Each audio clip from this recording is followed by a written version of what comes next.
The other thing I can do is I can create a repeating transaction, which is kind of nice. Let's say that I have my apartment rent fees every month. So I've got Creek Apartments down here. It shows that it's for rent. It's coming out of my checking Bank of America card account or Bank of America account, and it's $950. You'll notice here that it indicates that the next repeating transaction that I have is on 10/27, and it gives me the option to post this transaction. So when it gets to the end of October and I need to pay my rent, once I've paid my rent, then I can go ahead and post that transaction. It's important, one thing that I have noticed that trips people up every once in a while is sometimes they'll post the transaction in the app itself and then they won't either transfer the money from their account or they won't write the check out and put it in the mail, that kind of thing. So I encourage the individuals that I work with to not post transactions until they've actually put it in the mail or something like that, so that the information in the app is reflective of what they've truly done. So that brings us back to our main Pocket Money screen. I'm going to go back to repeating transactions for just a second and show you how you can actually create a new repeating transaction. So again, down here in the lower left corner, I can tap on the plus sign, and you'll see that I have again my ability to withdraw, deposit, or transfer. I can identify the account, and you'll see here if I tap on the date, if I tap on the plus sign here or the arrow, you'll see I can actually edit the repeating frequency. So if I have something that I have to pay weekly or bi-weekly or monthly, or let's say it's my insurance, something like that, I can do a yearly frequency. So there's a lot of options for editing those recurring transactions and actually setting up those recurring transactions. Another thing that you can do with this app, and we're not going to have time to really look at it, but you can also take pictures of receipts and stuff like that.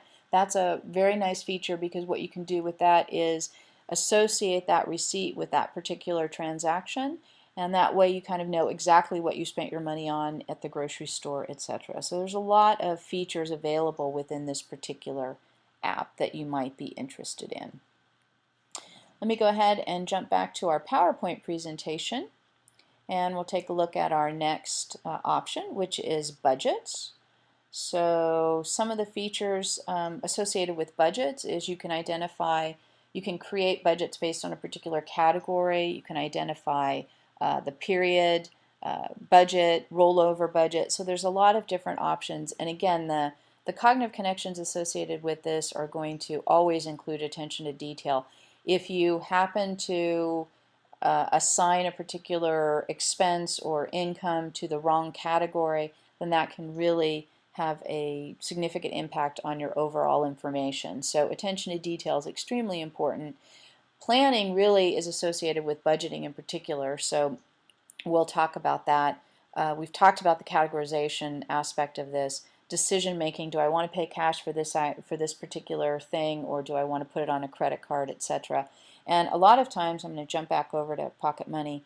A lot of times, you see how much money you have in your pocket, and you realize that maybe you need to, put that on your credit card, etc. So a lot of the cognitive skills really fit within this particular app. So let's go ahead and check out budgets here real quick. I have created a budget of $50 for entertainment. So throughout the month, I don't want to spend more than $50 on entertainment. I can go in and I can tap the edit, and you'll see I can establish a budget for any of the categories that I have here.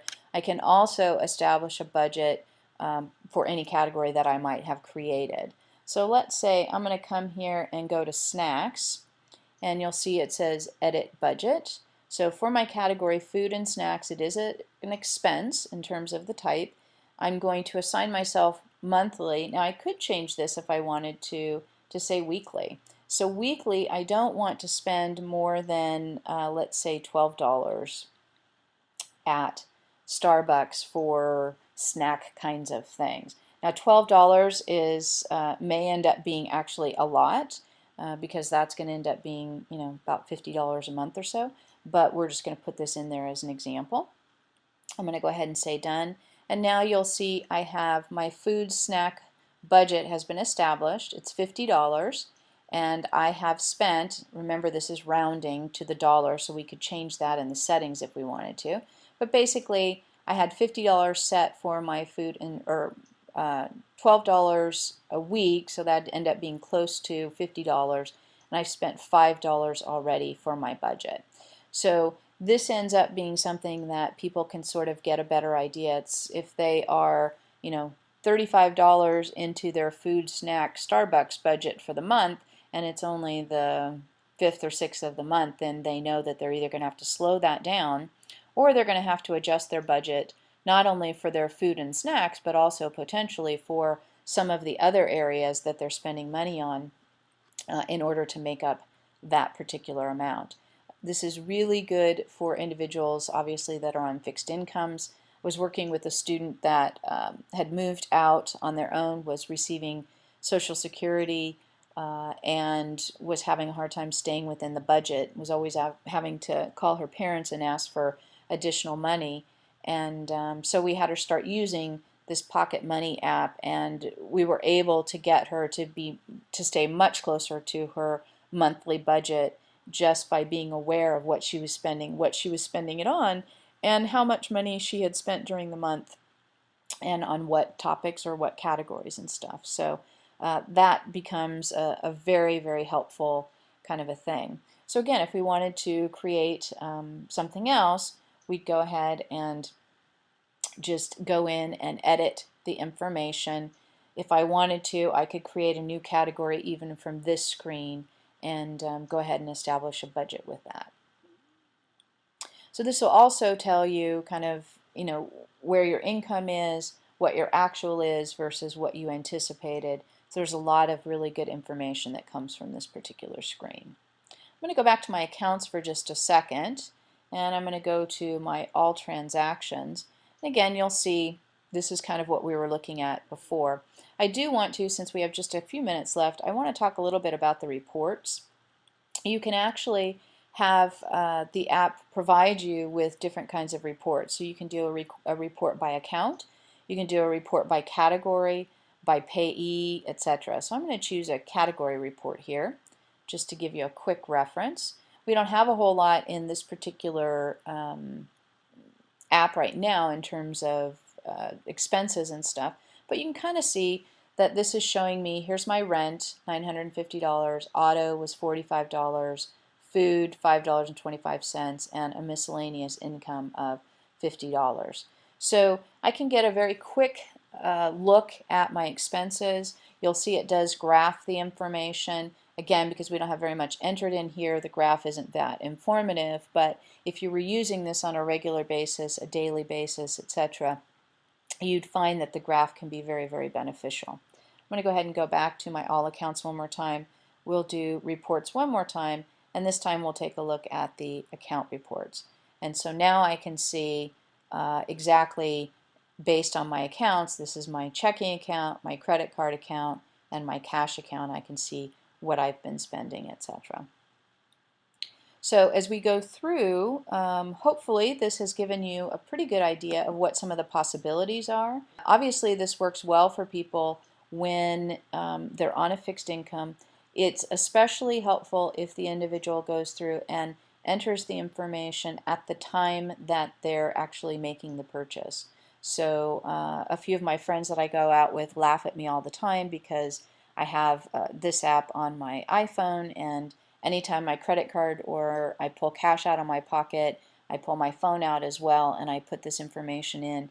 But it really helps me keep track of where I'm at, and maybe not everyone likes to keep track of that information, but I think if you're on a fixed budget, it's extremely important. So let me go ahead and go back to my PowerPoint, and we'll see where we're at on this. If there's any questions, I'm happy to answer the questions quickly. I mentioned this during every webinar. The mccappreviews.com website, you may want to take a look at that. I also have the webinars site or webinars page set up. you're more than welcome to take a look at the various webinars that I've done in the past. Hopefully you'll find that information helpful. This is just a quick screen capture of the app review site. I encourage people to go and check it out and add your own reviews and your own listings for apps that you found particularly beneficial to you. We've got our Q&A. If there's any questions, again, I'm happy to answer them. Hopefully the webinar was beneficial and you can kind of get a sense of how Pocket Money could be used to help individuals that you may be working with, or if you happen to have a brain injury, how you might be able to use it. Pocket Money is just one of a number of different finance apps that are out there. There's also one called iBank that I like quite a bit. There's another one called Expense. They all work very much in the same way. One thing I will mention is that if you have a desktop or a laptop computer and you want to be able to keep track of all the information, not just on your mobile device or your smart device, but also on your computer, the Pocket Money app is available on at least the Macintosh. I'm not quite sure about a PC. And then the iBank app is also available for the Macintosh computer. So that way you can have all your information, track it on your regular desktop or laptop computer, and it syncs back and forth between the smart devices. I use the mobile app all the time, and then I sync it about at the end of every week. I try to sync it with my desktop or laptop computer, and then every month I reconcile my accounts. Again, that might be a bit obsessive on my part, but it is kind of the way that I do things. So you may be interested in either Pocket Money or the iBank app because they do have desktop versions of their apps. You can certainly reconcile information on the mobile devices as well, but I tend to have a lot of different things going on, and so I like to have the app on my actual computer. So, well, let me go ahead and put the last screen up here. Again, my name's Michelle Wild, and I'm out on the West Coast, sorry, in California. So if you have any questions or anything, you can please feel free to email me at michelle@idfortheweb.com. 949-310-3202 is my cell phone number, and you're more than welcome to call me at any time. I love to talk about apps and about the devices, and I'm happy to help out in any way I can.